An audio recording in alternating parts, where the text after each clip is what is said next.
Okay.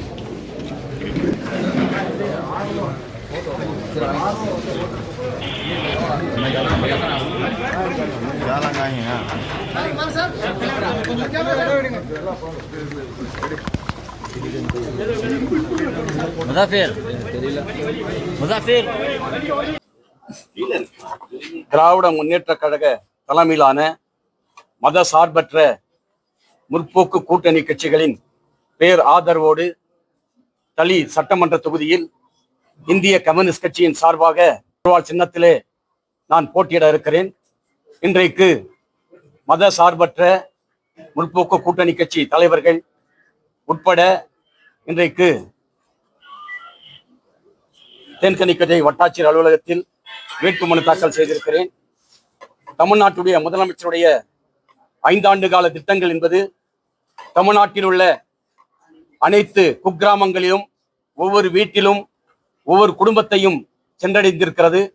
அதோடு மட்டுமல்லாமல் இப்போது அறிவிக்கப்பட்டிருக்கின்ற தேர்தல் வாக்குறுதி என்பது வருங்காலத்தில் தமிழ்நாட்டின் வளர்ச்சிக்கும் எளிய மக்களுடைய வாழ்வாதாரத்துக்கும் தொழிலாளர், விளிம்பு நிலை மக்கள், பழங்குடி மக்கள் அவருடைய மேம்பாட்டை கோரிக்கை வைத்தேன். தமிழ்நாட்டுடைய துணை முதலமைச்சர் மரியாதைக்குரிய அண்ணன் உதயநிதி ஸ்டாலின் அவர்கள் இன்றைக்கு தளி தொகுதியில் 5 ஏக்கரில் உள் விளையாட்டு அரங்கம், வெளி விளையாட்டு அரங்கம் அமைப்பதற்கான நிதி ஒதுக்கீடு செய்யப்பட்டு அந்த விளையாட்டு அரங்க பணிகள் என்பது நடைபெற்று வருகின்றன.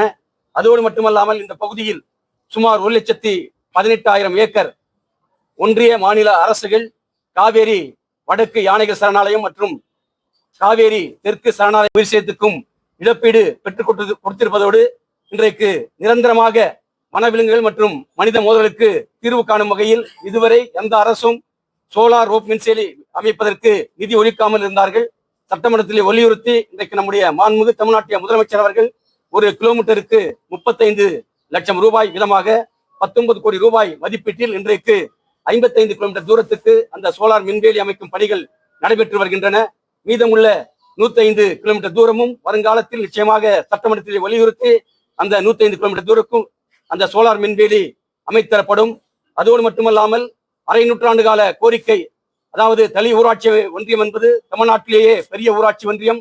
அதை 2ஆக பிரித்து அஞ்சட்டியை மையமாக வைத்து புதிய ஊராட்சி ஒன்றியம் தொடங்க வேண்டும் என்பது அந்த கோரிக்கையும் நான் தேர்தல் நேரத்திலே பொதுமக்களிடத்திலே கொடுத்திருந்தேன். அந்த வாக்குறுதியும் இன்றைக்கு நிறைவேற்றியிருக்கிறேன். நம்முடைய மாண்புமிகு முதலமைச்சர் அவர்கள் அஞ்சட்டியை மையமாக வைத்து, அதாவது வருகின்ற உள்ளாட்சி தேர்தலுக்குள் அஞ்சட்டி ஒன்றியம் பிரிப்பதற்கான அரசாணையை பிரித்திருக்கிறார்கள். இது அஞ்சட்டி பகுதி மக்களுடைய அரை நூற்றாண்டு கால கோரிக்கை. அதோடு மட்டுமல்லாமல் மலை கிராமங்கள், அதாவது தொழுவெட்டா, புல்லெட்டி, வேல்கரை போன்ற மலை கிராமங்களுக்கு வன சட்டங்கள் தடையாக இருந்ததால் சாலை அமைக்க முடியாமல் இருந்தது. அந்த வன சட்டங்களை, அதாவது ஒன்றிய அரசுடைய அனுமதி பெற்று நம்முடைய முதலமைச்சர் அவர்கள் கடந்த 4 மாதங்களுக்கு முன்பு கிருஷ்ணகிரிக்கு அரசு நலத்திட்டங்களை அறிவிக்க வருகை தந்த போது ஏறத்தாழ 75 ஆண்டு கால கோரிக்கை அது மலை கிராமங்களுக்கு சாலை வசதி அமைக்கப்பட வேண்டும் என்பது. அந்த கோரிக்கையும் இன்றைக்கு நம்முடைய முதலமைச்சர் அவர்கள் நிறைவேற்றி கொடுத்திருக்கிறார்.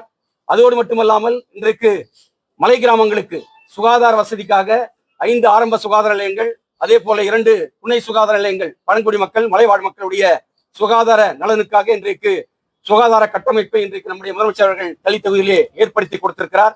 வருங்காலத்தில் நிச்சயமாக அஞ்சட்டி பகுதியை ஒட்டி ஒரு அரசு தொழிற்பயிற்சி பள்ளி அமைக்கப்பட வேண்டும் என்ற கோரிக்கையை வைத்திருக்கிறோம். அதே போல அஞ்சட்டியில், அதாவது பேருந்து நிலையம் அமைத்தர வேண்டும் என்ற கோரிக்கை பொதுமக்களிடத்தில் இருக்கிறது. அதையும் வருங்காலத்தில் நிச்சயமாக நிறைவேற்றி கொடுப்போம்.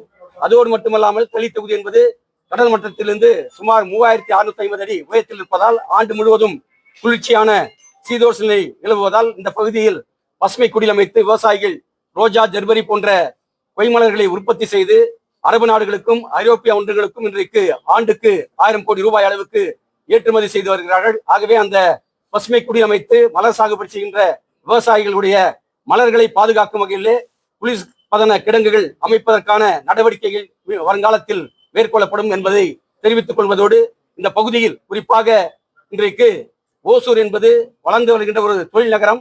இன்றைக்கு தேன்கனி கோட்டை எடுத்த கோலிட்டி பகுதியில் 850 ஏக்கர் பரப்பில் அரசுடைய நிலம் இருக்கிறது. விவசாய நிலங்களை கையகப்படுத்த வேண்டிய அவசியம் இல்லை. ஆகவே இந்த பகுதியில் படித்த இளைஞர்களுக்கு வேலை வாய்ப்பை உருவாக்கும் வகையில், அதாவது தொழிற்பேட்டை அமைக்கப்பட வேண்டும் என்ற கோரிக்கையை ஏற்கனவே நம்முடைய மாண்புமிகு முதலமைச்சரிடத்திலும், அதே போல நம்முடைய தொழில்துறை அமைச்சர் மரியாதைக்குரிய ராஜா இடத்திலும், நானும் நம்முடைய மேற்கு மாவட்ட செயலாளரும் ஓசூர் சட்டமன்ற உறுப்பினருமான அண்ணன் பிரகாஷ் அவர்களும் இந்த பகுதியில், அதாவது கோலிட்டியிலே ஒரு தொழிற்சாலை அமைக்க வேண்டும் என்ற கோரிக்கை வைத்திருக்கிறோம். அந்த கோரிக்கையும் வருங்காலத்தில் நிச்சயமாக நிறைவேற்றி தரப்படும் என்பதை உறுதிபட தெரிவித்துக் கொள்கிறேன்.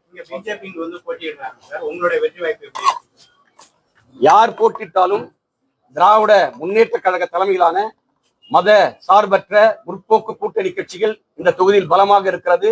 கடந்த சட்டமன்ற தேர்தலிலே 56,000 வாக்குகள் வித்தியாசத்திலே நாங்கள் வெற்றி பெற்றிருக்கிறோம்.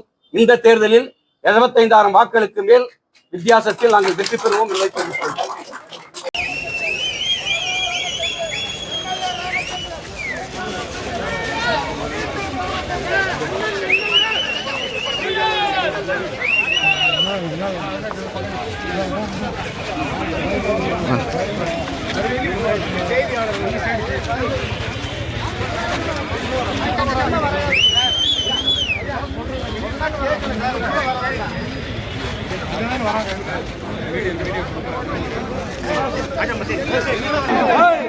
Hey!